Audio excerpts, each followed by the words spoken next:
жас балалар қазіргі енді өскелең балаларда мындай нәрселер бар. Бізде енді психологиялық, психофизиологиялық олар оқуды бітірген соң жұмысқа осы бізге оқуға түсетін кезде, құқық қорғау органдары академиясына түсетін кезде жаңағы психофизиологиялық зерттеуден өтеді.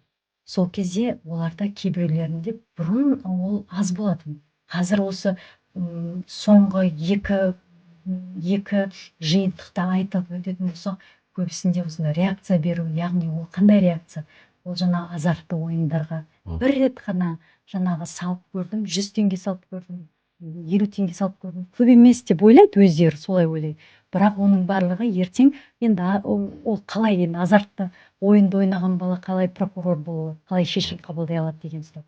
Немесе қазір жаңағы психотроптық заттар деген бар, қазір көбейіп кетті.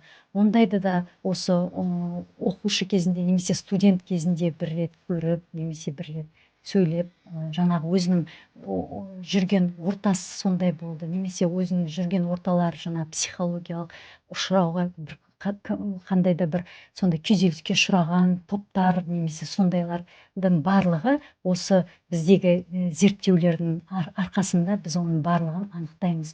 Енді ол анықталғаннан кейін міндетті түрде біз олардың бізде жаңа комиссия құрылады, сол комиссияның басында осыны талқылаймыз.